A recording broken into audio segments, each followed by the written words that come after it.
To the flag of the United States of America and to the republic for which it stands, one nation, under God, indivisible, with liberty and justice for all.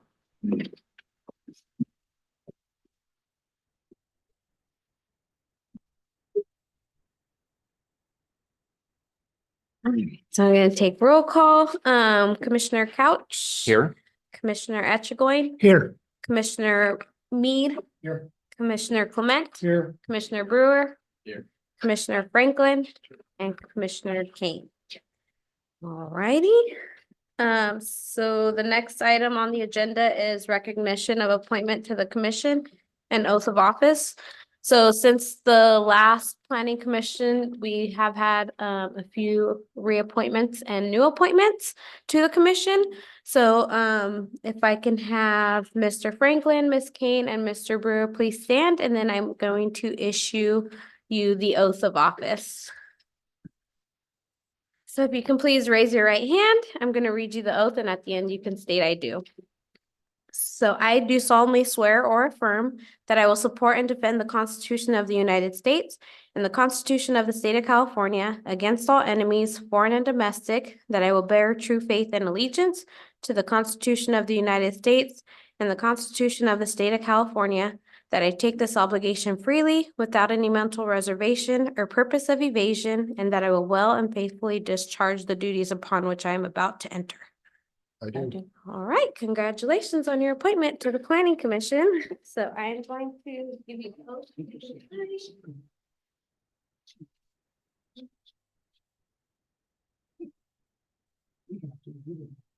Yeah.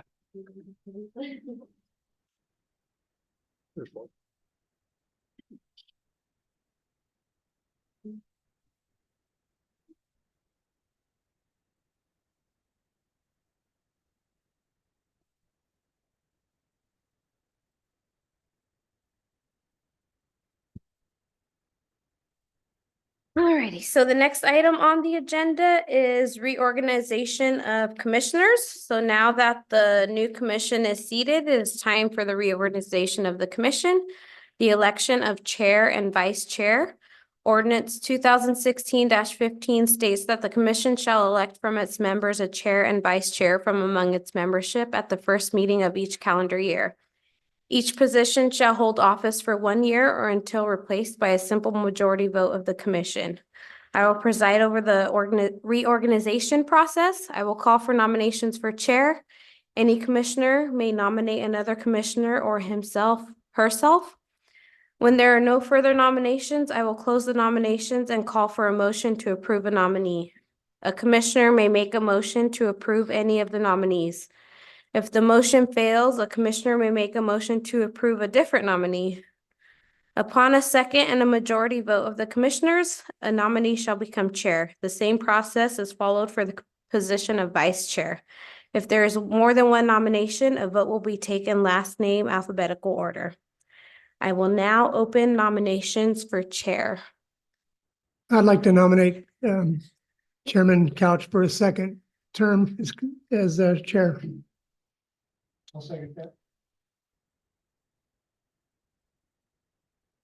Are there any other nominations? No. Okay, if there are no further nominations, I will close the nominations. So I need a motion to appoint Commissioner Chair or Commissioner Couch as chair. Okay, I'll make the motion to appoint Commissioner Couch as the chair. And we have a second. Okay. All right. So I have a motion by Commissioner Etchegoin and a second by Commissioner Clement. So roll call. Commissioner Kane? Yes. Franklin? Yes. Brewer? Yes. Clement? Yes.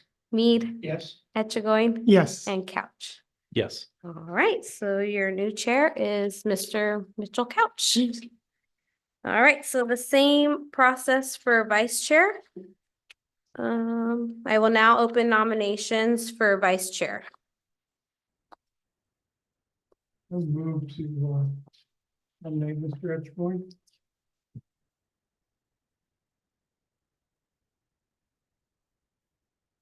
I will second that. Are there any other nominations for vice chair?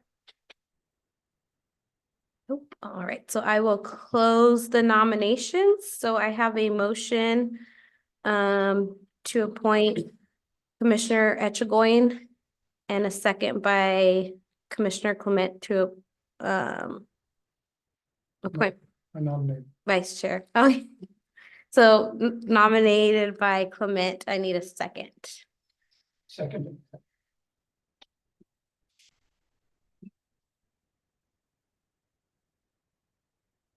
Right, roll call vote. Kane, Yes. Commissioner Kane, Commissioner Yes. Franklin, Commissioner Brewer, Yes. Commissioner Clement, Commissioner Mead, Aye. Commissioner Etchegoin, Yes. and Chair Couch. Yes, I. All right, so your new vice chair is Mr. Etchegoin. All right, thank you. Right. Sorry, thank that's a mouthful. you. Can you repeat it one time for me? Yeah, I didn't get that. All right, before we move on, hopefully that's okay. I'm not gonna look at her, see if it's okay. Thank you, everybody, for the nomination. I appreciate the trust and everything that you have. And welcome, Commissioner Kane. Welcome to the commission, and welcome back, Commissioner Franklin. And thank you, Brewer, for applying again and getting back on the council. We have a full panel, I guess you would call it, full commission. It's great. So we will move on. Let's start this off. I believe it's already started. So we will move to public comment. Public comment will be in accordance with the attached policy. This time is reserved for members of the audience to address the Planning Commission on items of interest that are not on the agenda and are within the subject matter jurisdiction of the committee. It is recommended that speakers limit their comments to 3 minutes each and is requested that no comments be made during this period on items on the agenda.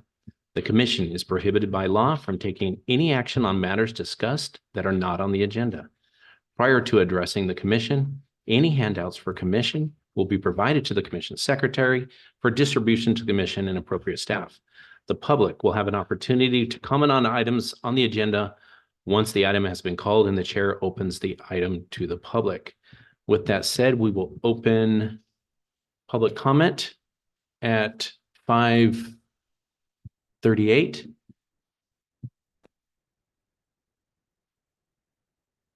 We have any emails, letters, anything like that? No.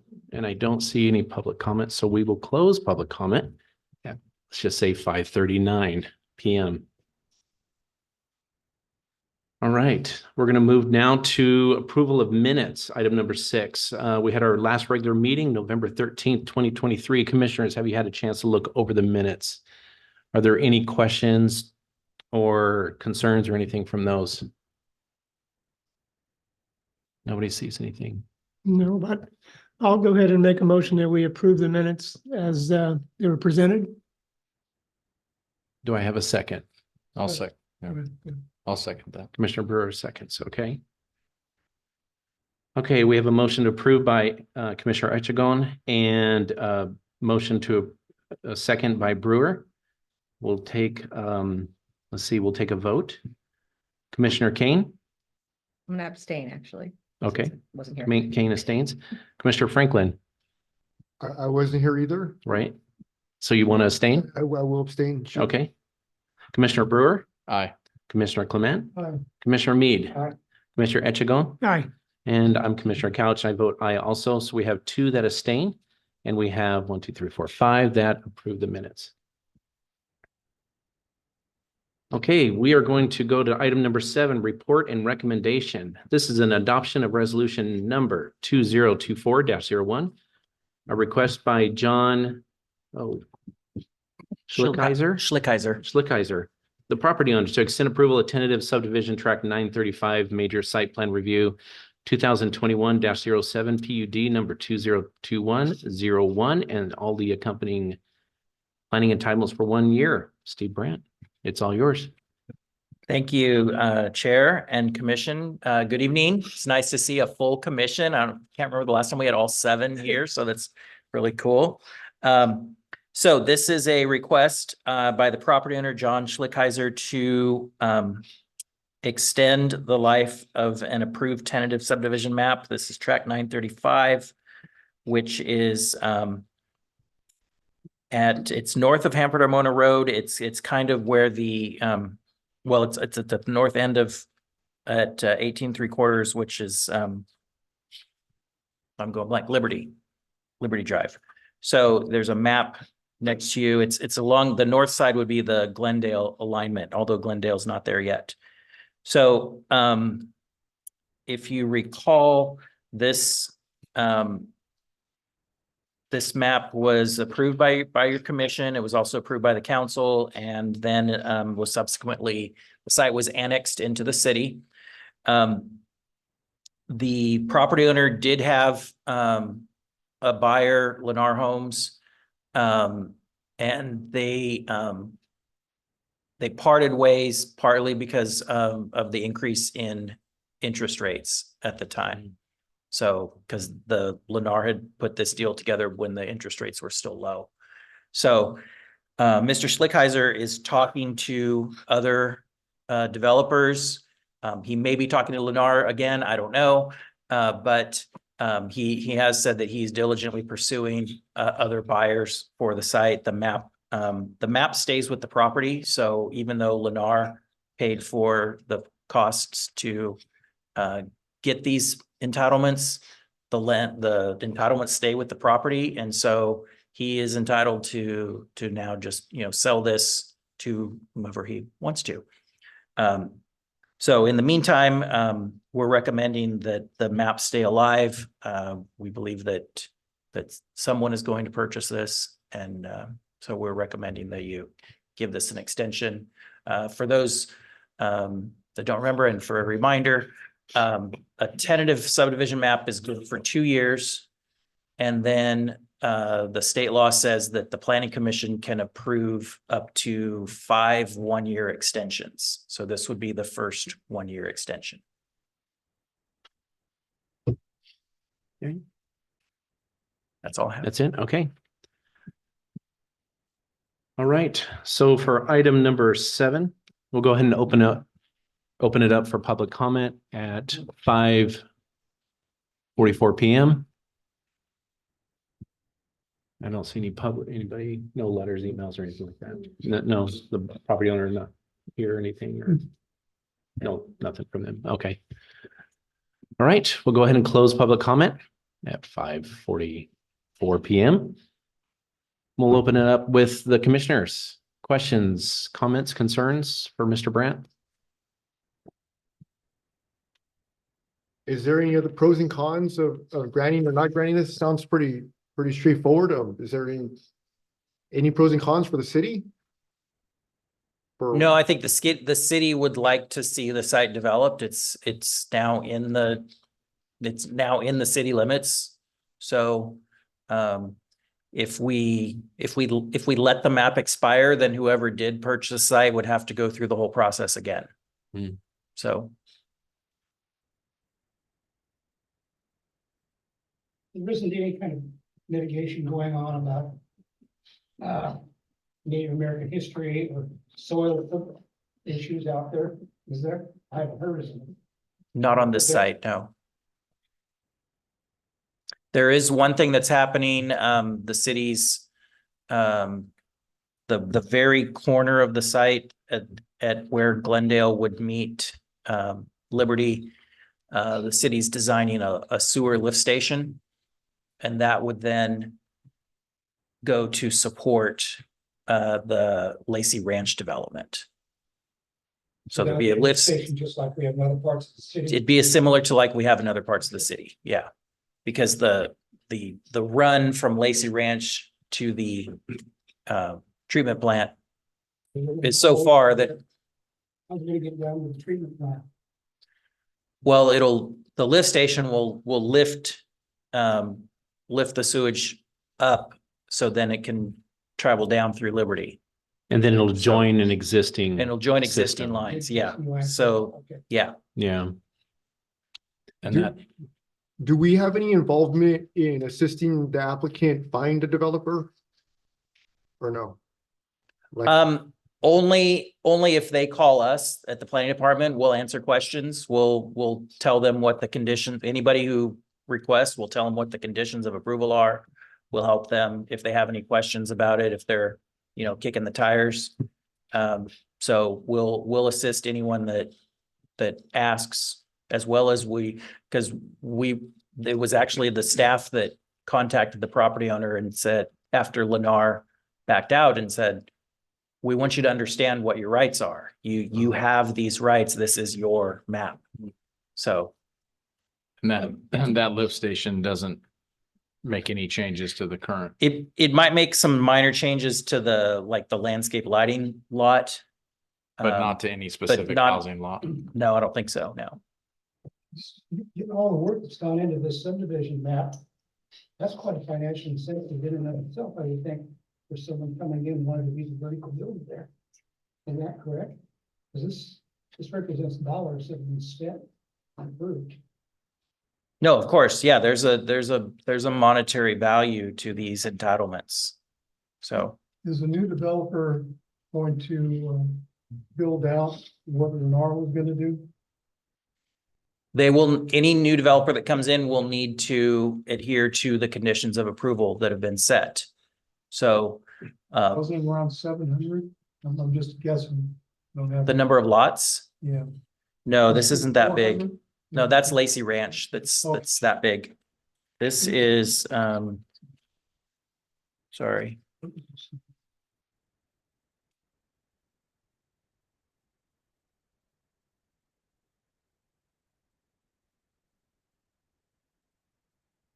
This would be 148 lots. Mhm. Okay. Is it divided into two phases? I see two different colors on there. And the believe so. lot numbers start over. Yeah, it's set It up was- to be built in two phases. So when we approved it back in 2022, the setbacks from the street and everything, that remains, correct? Mhm. But they can always, if a new developer comes in, they can change the model of the home. They don't have to build Lennar homes or anything like Correct, that. yeah, Okay. and so we have a requirement that they show you the home plans. Gotcha. So it will come So before those us. will come before you if it's a different developer. And frankly, if it's Lennar, they'll probably have different plans. Come back because- before us because- again. Because Okay. it's been a few years, so. Okay. They'll probably, go ahead. This is the one where some residents from the other street came over, right? Mhm. And weren't they had an issue about like the second story looking over or something like that? Oh, Yeah, to Was the, that- to the east, yeah. I believe he's Yeah. right. Yeah. I think Lennar agreed to put single story homes. It was I by think. this yellow row on Yeah. the On the, east side. Yeah. Yes. Lennar had agreed to keep Yeah. those one stories. looking Yeah, there for was the like a condition. stipulation we added that they agreed to. So that's probably in there. So whatever Yep. developer would come in would have to know that. Homes constructed on lots 24 through 37 shall be single story only. Mm. Good memory. Yeah, the yellow strip reminded me. I remember those people. Yes. And So the so that's the strip along the east side. Yeah. So adjacent to the existing lots east of them. Would they have to take that on or will we have another discussion with the new developer? If a new developer came in, they would have to meet that condition. And if Okay. they didn't want to, they'd have to come before you and ask you to change it. Yeah, that was gonna be my question. If a new developer comes in and purchases this, any changes they want to make outside of what's already agreed upon, they would have to come before us and Yes. request that change. Yes, and it's a good point to make. Whether this is a map or a conditional use permit that you've approved with conditions, is that approval stays with the land. So Yeah. whoever owns the land owns the entitlement and is responsible to meet the conditions. So let's say a pool hall wants to go in. Mhm. You approve a conditional use permit for a pool hall, but you put, you're worried about their operations going late and you say you can only be open till 11 o'clock at night. That's a condition of their approval of their use permit. 2 years later, they sell to somebody else. that new owner still has to abide by that condition. If they don't want to, they have to come before you and ask for you to amend it and give a reason why. So any conditions that you place on an approval stays with the property, even if the property owner changes. Yeah, I mean, with that being said, I think it's in the best interest of the city and the current owner to grant the extension simply because we've already agreed upon what's set in place now, and any changes would have to get approved going forward, regardless of whether it's Lennar or Woodside or whoever decides to take up the project. Yep.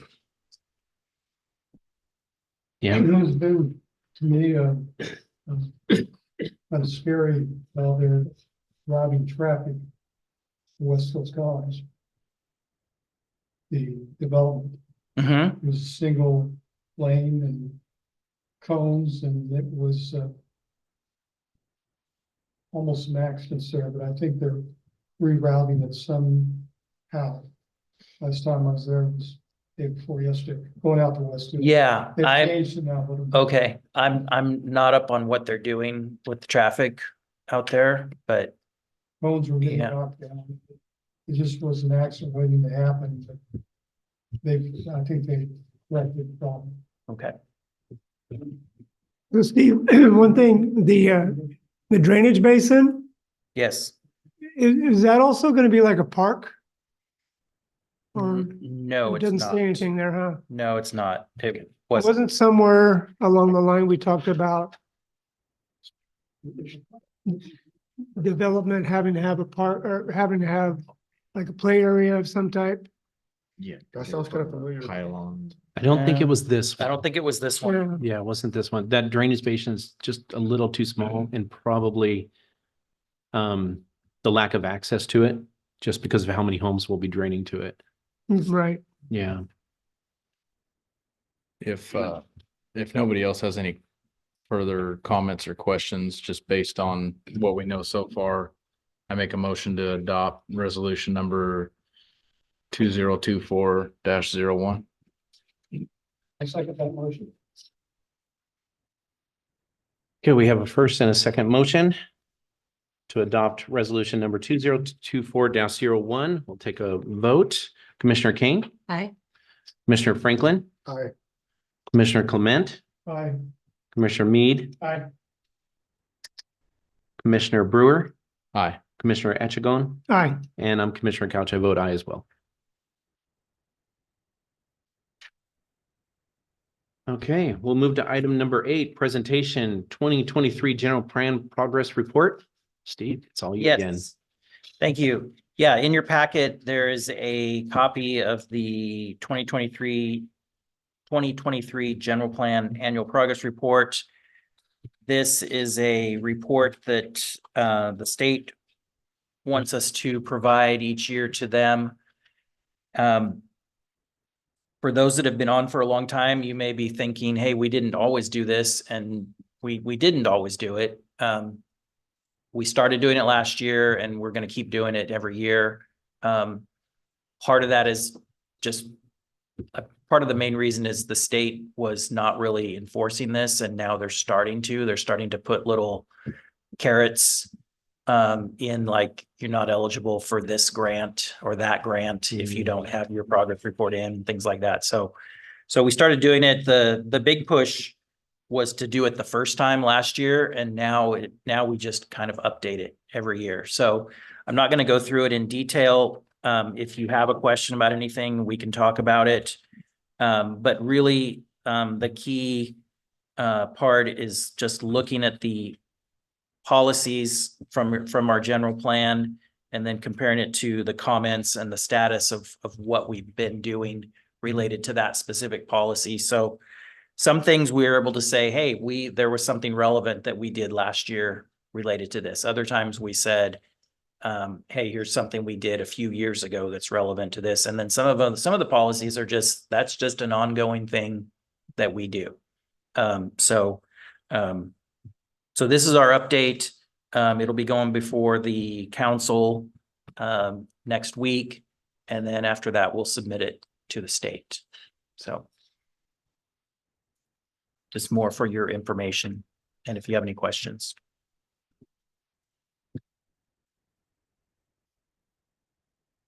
Right? Anything from the commissioners? No? Okay.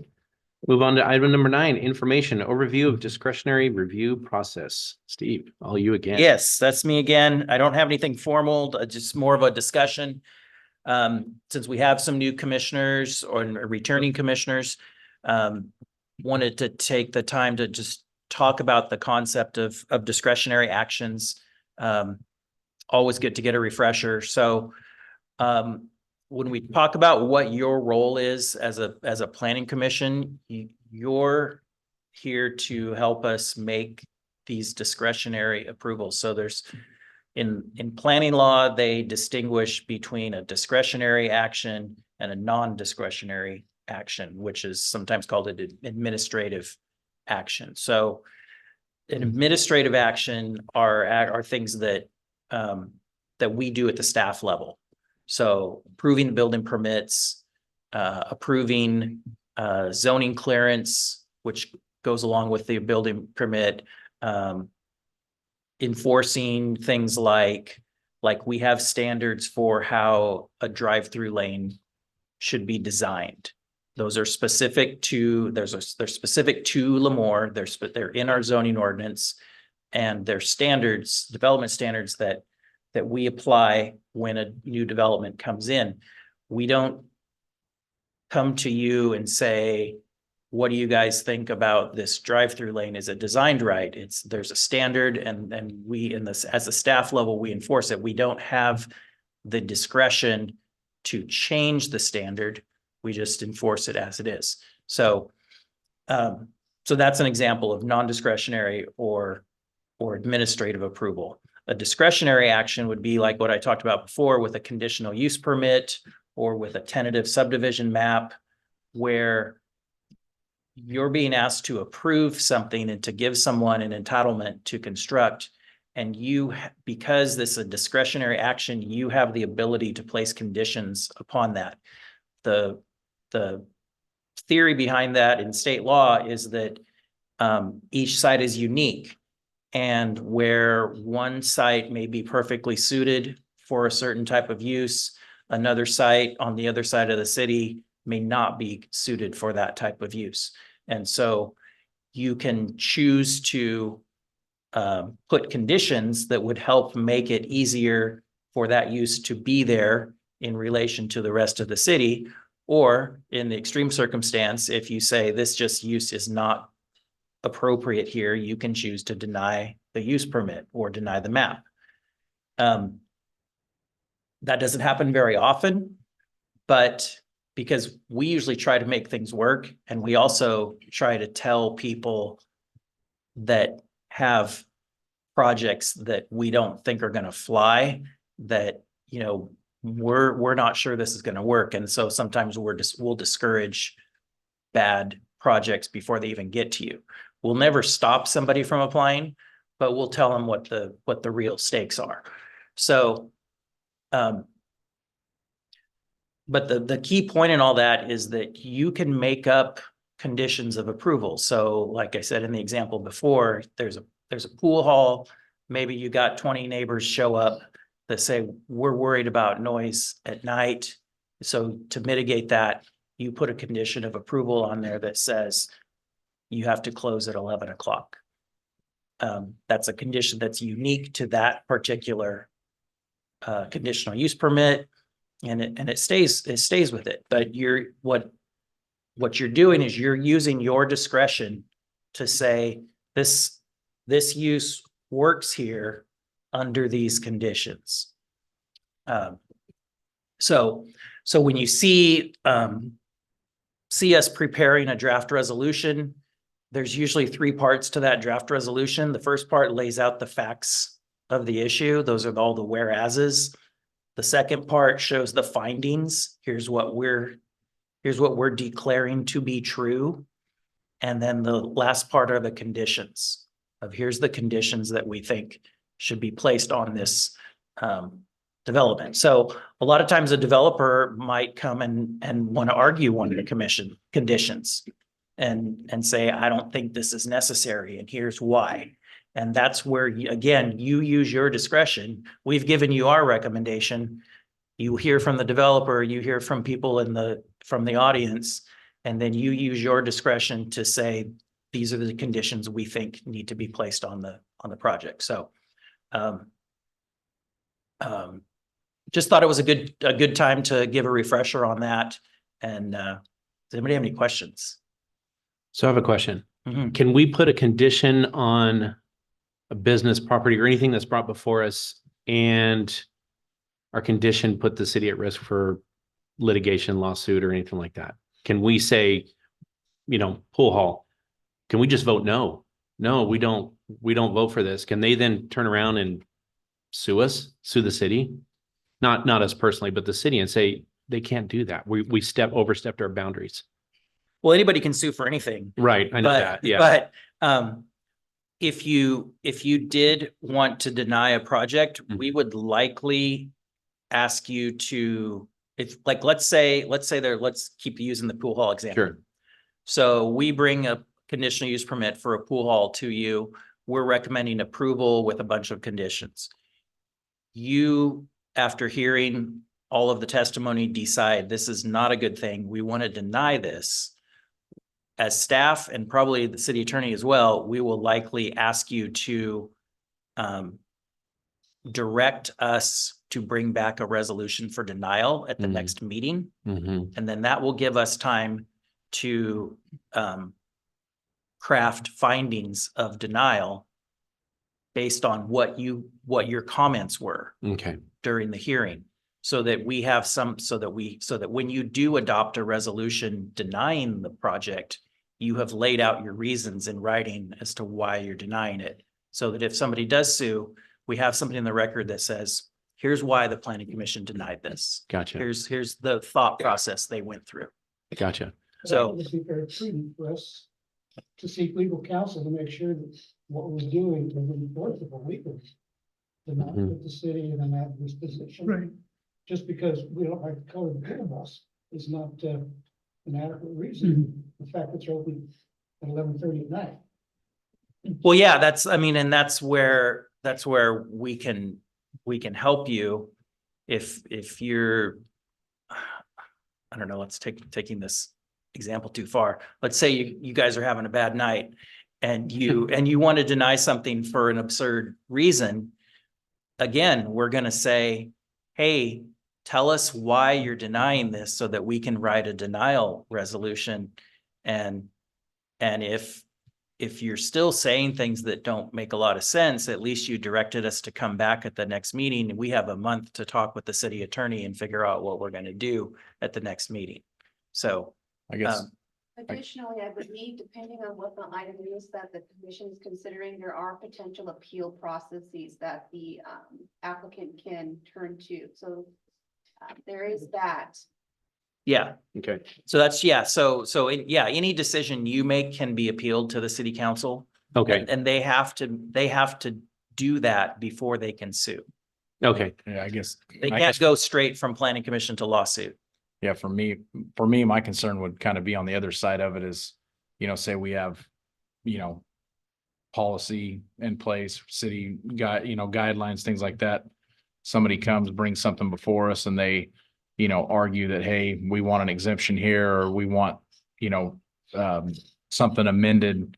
We approve it, but then we are actually approving something that puts us in a spot of, being liable, opening us to lawsuits, litigation, because we approved something that we really shouldn't. It sounded good on paper. Mhm. It, they presented it well, but in building code or, whatever example you want to use, it's not legal. It doesn't fall with either in city or state guidelines. And we're essentially approving something that's not even legal to approve. I'm assuming the same thing will. So staff would work with, I'm assuming, the city attorney's office to make sure that anything that's presented to you is approved as to legal form. So you shouldn't be receiving anything for review Okay. that hasn't been approved as to legal form. And there's a whole bunch of different complexities that can go into litigation. I know, we can go on on and on and on, trust me, but, I just want to let you know, anything that's gonna be brought before you, especially if it's controversial, that's gonna have been vetted by the city attorney's office. Well, that answers my question. Yeah, it's already been reviewed before it's even made it to our commission. Yes. Got it. Okay. And I'll say in your scenario, you approve something that somebody in the audience that spoke doesn't agree with, then it's incumbent upon them to appeal to the city council. They can't go straight to a lawsuit either. Hmm. And in fact, there's standard language in all of our public hearing notices that inform people of that say that you cannot bring, if you are dissatisfied with the decision that's made at the public hearing that you're getting a notice for, and you didn't speak up, you're not allowed to file a lawsuit. Well, again, they can file a lawsuit. It'll probably get thrown out because they did not follow the process. Well, just a comment that on my part, in the number of years that I've been on this commission, he's been on there twice as long as I have. Very, very few things have been appealed. Of our decisions have been appealed to the city council. And I think primarily a good comment about that and legal advice that we're getting, that we're not just willy-nilly doing something that is not appropriate. And that needs to continue. No, and I will just Agreed. say, because I've worked with a lot of planning commissions, and I mean, I still do work with a lot of planning commissions. I think to the project, the car wash on 19th and Bush that you approved the use permit for, where you struggled with the noise and were able to craft a condition of approval to help with that. I mean, that's an example of your thoughtfulness, willing to work, willing to listen to both sides and try to come up with a solution. And I thought that one might get appealed and it didn't. So. Thank you. Great. Any other questions or concerns? All right, we'll move to, where are we at here? Item number 10, the introduction of the interim city manager, Kevin Northcraft. Welcome, sir. Thank you, Mr. Chair. Let me first thank all of you for your service. Some of you have been on for quite a while, some are brand new. So I actually, in my retirement, I've been a volunteer on a government board for the last 8 years. So I've got a little empathy for the amount of time and volunteerism and effort you put in, and the fact that for every compliment you get, you probably get 2 or 3 complaints. At least that's been my experience. So I'm from the city of Tulare. I was the retired city manager there. Actually worked for 3 other cities. So we have a kind of a, between Steve and I, we have a Tulare County influence on Kings County here. But I'm also a short timer with the city. I am retired and I'm an interim as we recruit for the new city manager. And so I have kind of a short window to contribute my 2 cents to a better city. So I wanted to come and just give you some initial thoughts in my last month of participation with the city of Lemoore. First, it's a great community. It's a very quality of life community, great police department. You know, compared to Tulare, you don't have homeless on every street corner. It really has a lot of very positive things about it. I also find that we have a very great staff in the community. They're all 30 years younger than I am, obviously, but I think they are very committed to a better Lemoore. And I also think we're very cost effective. As you know, we're going through some budget struggles. We have for a while. We have a hiring freeze. We've not filled a lot of positions. I have 11 people reporting directly to me, which is not a normal situation, but those things happen. And out of necessity, I think we are being very cost effective with the citizens' funds. Just a little history. Many of you, maybe all of you know this about municipal revenue sources, but in California, generally, and we are somewhat called a bedroom community because if you look at I don't see it here, but our general plan, we have a lot of yellow, a lot of residential throughout the community. And houses generally in California don't pay for themselves. The services that they need are not paid for strictly by the income from those houses. Other things, businesses, and particularly the major variable in California cities is the sales tax. As you may know, Tulare similar, its relationship to a city twice as large, if I say almost 3 times as large, and you're a city half the size of Hanford, so you have a similar situation. There's a lot of leakage of sales tax to Hanford. We get less than half the per capita sales tax that Hanford does, so it's a struggle to try to provide comparable city services when the income source is not there.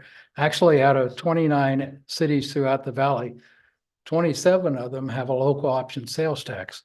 Only Hanford and we do not, and both cities are considering that in the November ballot.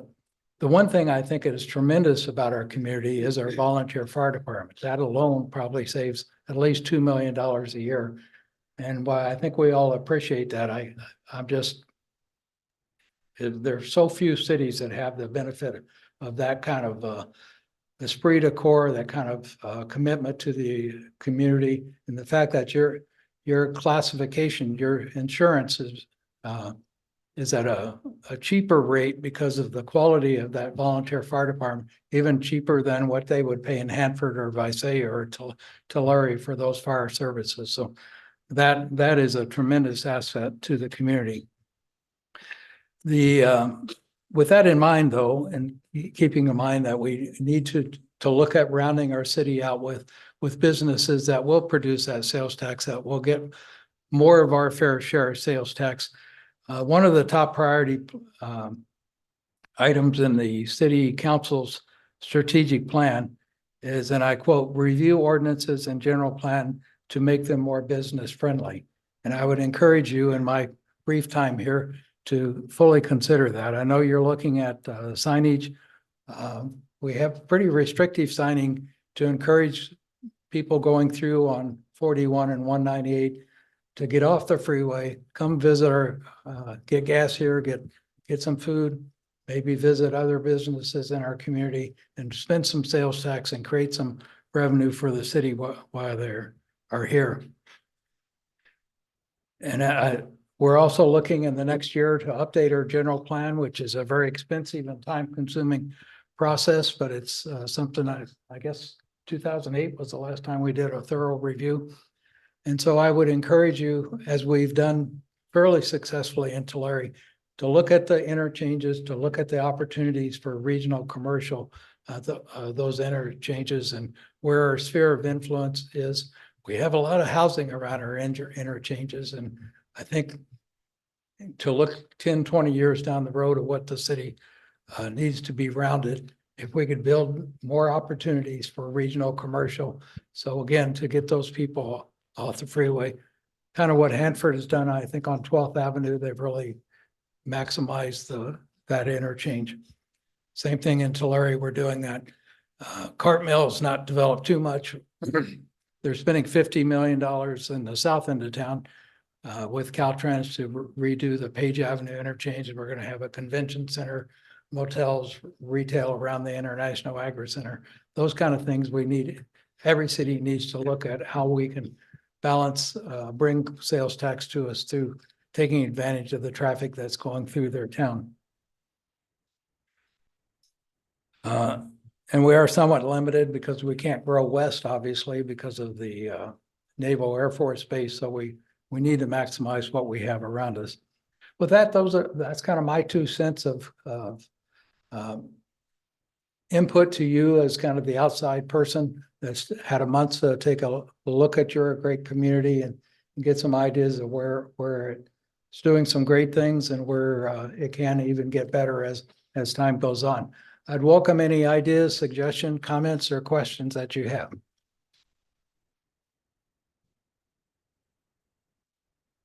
Thank you, sir. All right. Any questions or comments? Only comment I have is just from being around here most of my life, the majority of my time born and raised here is and I do a lot of traveling. I have a territory that covers Merced to Bakersfield and even outside of those regions. And our industrial park is pretty disappointing. S&K leaving, then it was Olam.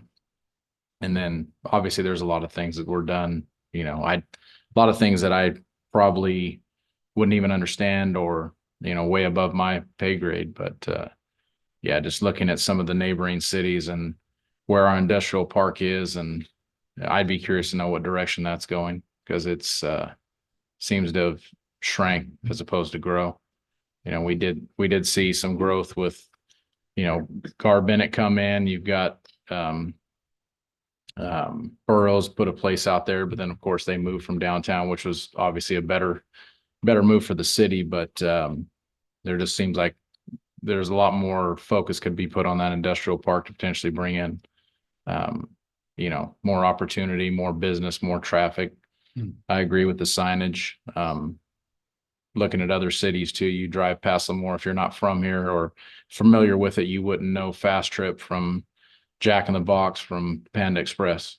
If you're not directly involved with this city on a day-to-day basis, it's just another town you pass through. Well, I appreciate your comment. I have not looked a lot at the industrial park, which is longer, it's more than 3 months. I'm here for 3 to 6 months. But certainly a lot of the general plan updates beyond that as well. But that brings jobs and eventually brings more activity, more commercial activity and business activity to your community. But it doesn't create necessarily a lot of sales tax. It does increase the property tax. I will tell you one very positive thing that I just learned about last week. We have an industrial company, ag fertilizer provider that Helena, has yeah. 2 plants. Helena, you may know about it. I didn't know about it. So everybody else maybe did. They're moving, they had some difficulties in Hanford, some lawsuits and things, but they're moving 2 sites in Hanford to Lemoore. They're under construction now, and they will probably be our number 1 or number 2 sales tax producer when they get to our community. So that is a very positive thing for the community. But I agree, we need a lot more of that. Yeah, to go off of that, one thing that I see too is just having a background in transportation logistics. That's what I do. That's what I was, that's my profession. So looking at Lemoore and the setup, looking at West Hills College, one thing I would potentially look at down the road is some truck routes and some restrictions. I have kids that one kid goes to charter school, the other one's now at high school now, but trying to, even once the roundabouts are there, I mean, between the milk trucks and things like that. And we got to have good access for transportation. Otherwise it doesn't work. But potentially looking at converting a truck route, Hanford Armona Road 41, restricting truck access off of Bush, I think would probably improve the flow of traffic, would improve safety. I think it'd be better if we've already got a light, we've got traffic control there. I think it would be in the best interest of not only the citizens, but also the trucks themselves and the businesses, as if that became the, truck route for going into Leprino Foods, Helena, and potentially other businesses that might decide to operate on that side of town. Very, very good point. I'll bring that up with staff. Another shining example of Lemoore is the recreation department that we have. Yes, I agree. We may not be known for a lot of things, but when we go out to the complex, it is always, there's no place to park. There people are lined up for softball and whatever, and they come down from Fresno and Clovis because they don't have any fields up there to access to. We've got great fields here. The number of students, I'm going to say youth. It's service to the rec department through different activities that they had. It's 700-800, something like that. That's an awful lot. Takes a lot of kids off the street. Also, opportunities for a lot of seniors. We have a lot of seniors in this area, and we need to capitalize on that. For one thing, when we have tournaments, they all go to restaurants around here. And so that's something. Fast foods, hotels and motels get filled up very quickly. Drag races that we have. So there's a lot to capitalize on there. I mean, it's still a high tax increase, but it's something. We don't get the people in here. They're going to spend any money. So we're saying we can do is close that stuff down and limit that kind of access. I agree completely. I had a long conversation with our community service manager today. We have over 1.5 million of impact fees to expand that, and the community is responding to everything we're able to do tremendously. The Easter egg thing was like 1,200 people. And we're doing that with like 3 staff members. It's just incredible how much we're getting done, but we can use another indoor soccer field and a lot of things that we can grow on that. That's kind of my big concern of trying to have a positive impact in Lemoore. That everything's at risk because of the budget constraints right now. We're over $2 million in the hole for next year with all the frozen positions and vacancies we have. And we just have police officers and recreation people, basically, if we're gonna have to cut more. And I think that would change the face of this community not in a positive way if we have to do that. Absolutely right. I have a lot of friends who live in Hanford. They come over there an awful lot. They think, why doesn't Hanford have the kind of facilities we have? The theaters that we have, the rec department that we have, indoor and outdoor activities for seniors and whatever. They're just jealous is what it amounts to. Mhm. And we have reason to be, so really capitalize on Well, that. thank you for pointing that out. I talked about the volunteer firemen, but that's another great asset of our community. Yeah, and I don't know what, I don't know why we don't have the homeless issues that other cities do, but I'm very thankful that, between the encampments you see at neighboring cities and just the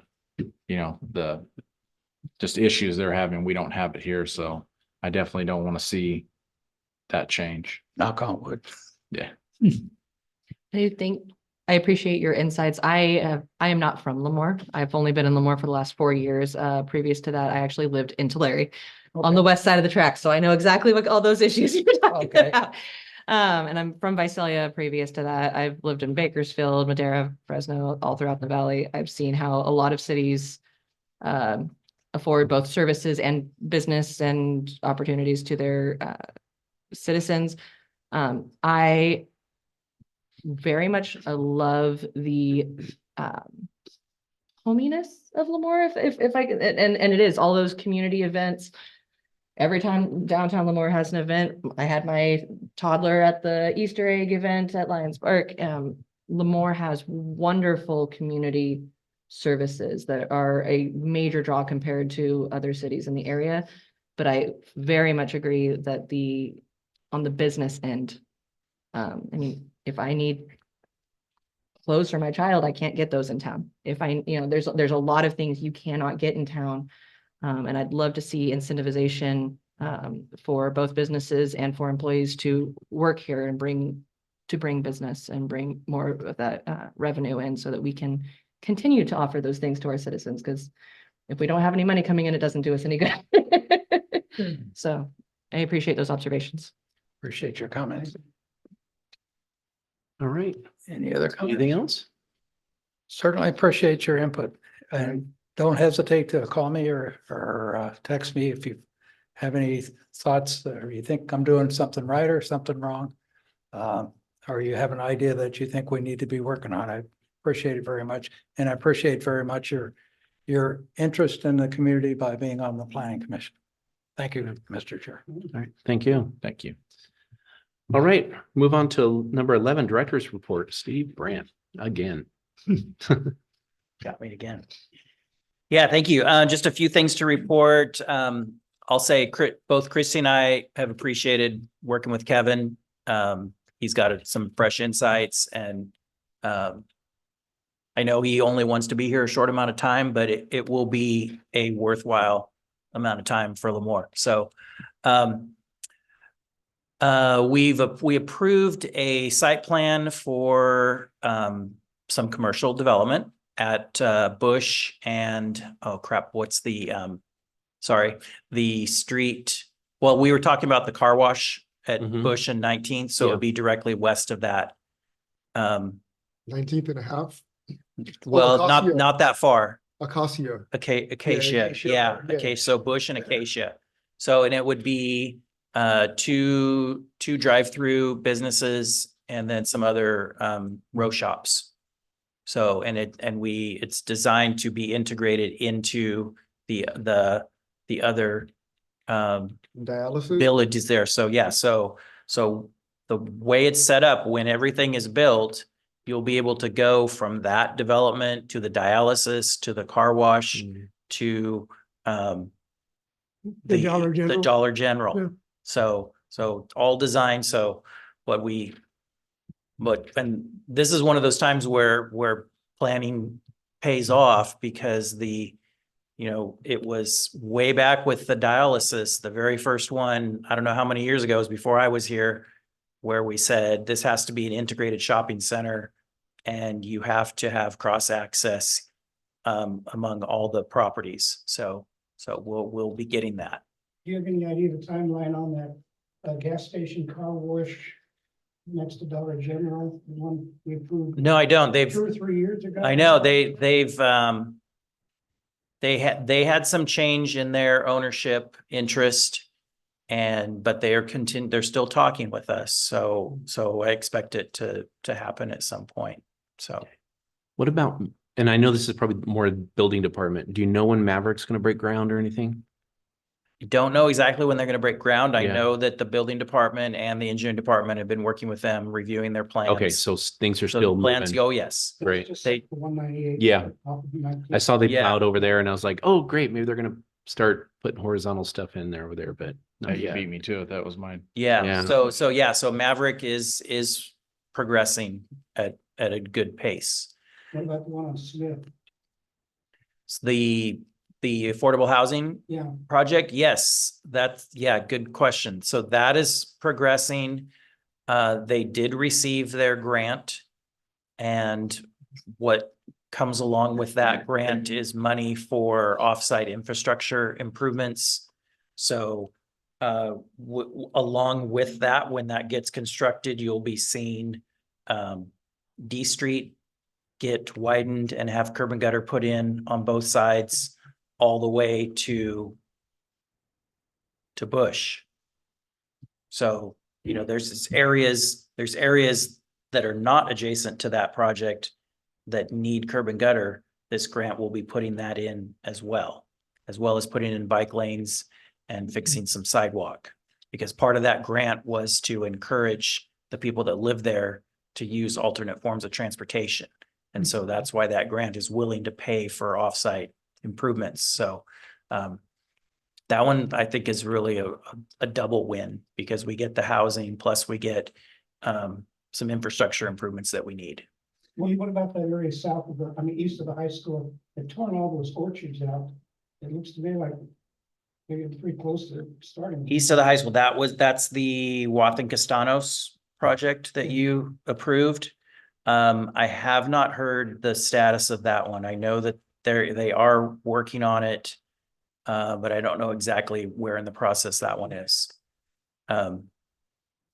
One thing I'll add, one of the improvements that came with that grant, that extra funding, is to extend Oleander east and connect up to D Street. That was something that was planned years ago with that property owner that is there. So all that vacant land there is actually divided up into about 7 lots with that road going through, but it's all on paper right now. So because of the zone changes that you did last fall, or you recommended, the council approved last fall, that changed some of those designations, there's renewed interest in developing there. And we got our first site plan for actually a senior housing project. It's a single building, 3-story building. So that one's going through the site plan review process right now. And so that would have access off of that new Oleander Drive, and that would connect up to D Street. That project, I would say, that project would not have been proposed if we had not made those zone changes. Steve, there where Market is on 19 and Bush, there's some vacant property. Mhm. It's that zone. It is zone neighborhood commercial. So that would be another, That's another site that could develop and maybe will develop because of what's happening across the street. Because something like that. commercial developers love synergy. So, yeah, if what happens around Dollar General can change people's perceptions of that area, and they can see, hey, other commercial businesses are successful here, then they might want to do something there too. All right. And then I have one last thing. Any interest or anything with Kmart building, the old Kmart building? Nothing new? There was there something? Can't remember now. Okay, Oh, okay. Just Yeah. somebody to kind of help out and so we're get meeting, things yeah, moving. just Gotcha. helping to help out. I know, Yeah. Christy went to the ICSC conference. Did you go to that as well? No. Okay, Christy went to ICSC conference in Monterey a few weeks ago.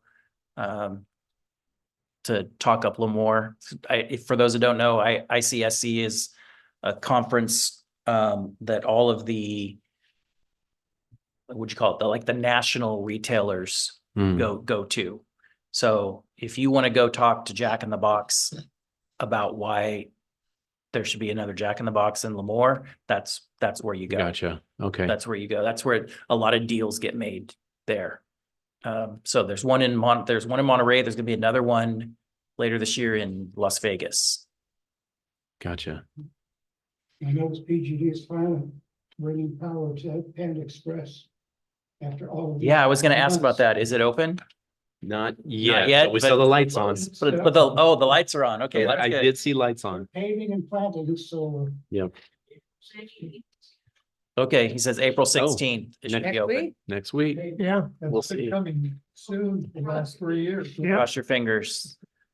So do we have any, is there any like, targeted retailers for that Kmart spot? I mean, anybody really, sat down? Not that we have, but we've tried to talk to the owner about options.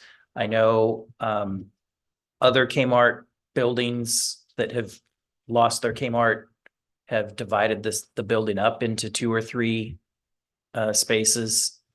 So trying to, we're willing to think outside the box, find a way to get something in there. Yeah, because to her point with the retail clothing, I know years ago, smaller towns would lose a Kmart or something, you had Walmart neighborhood markets that would come in smaller. They weren't super centers, but they had a mix of grocery and retail. But then I don't know where that puts us with current, grocery outlets, Save Mart, Best Buy. I'm sure they're not gonna, jump for joy if something like that was to happen, having a competitor in there on the grocery side, but at least on a retail side. And I don't even know if Walmart even pushes that line anymore. I haven't seen them building any new of those new marketplace as lately. Not that I haven't heard of any in the valley. Aldi's kind of done that, but I haven't heard of their interest in Lemoore yet. Not expressed any interest in. We missed out on that at about 2003, 2004, when city proposed a 6-lane freeway underneath 41 and wanted them to pay for it. They said no. They were ready to go. So that's a lost opportunity. But they still own that dirt. Yes. Okay. Okay. Thank you, Steve. all I have. Appreciate it. Thank you, Steve. All right. Item number 12, commissioners' reports, requests. Anything from the commissioners? Well, I have one, speaking as a member of Rotary, okay, we're community minded, and we have, our mayor as a speaker tomorrow. And we'd like to invite any of you who'd like to come as our guests. As long as she has some ideas about joint projects that, service clubs might be interested in doing for beautification and cleaning the city up. If you want to do that, please let me know so we can provide food for you. Second thing is that, Mr. Northcraft is going to be our speaker the following Tuesday. And again, we already have about a dozen people signed up to come to listen to you, sir. And so if any of you want to hear this again, hear something new, please let me know. We meet every Tuesday at Blue Skies. And it's really focused on what we can do jointly in the community to make it a better place for everybody. All right. That's it. Thank you very much. Appreciate that. Anything else? I'd like to, just want to welcome Commissioner Kane. Look forward to working with you. And welcome back, Commissioner Franklin. Thank you. Apparently you weren't gone very long because you remembered more than we did. Right. And I am thankful for everybody that's here. I know it gets late. We all work jobs or whatever, and we come here and put in that extra time, especially from the city staff. Again, always thank you to the city staff for all you do. You guys work hard, do all the work, have the sleepless nights, and then bring it to us just so we can pick it apart. And I appreciate that.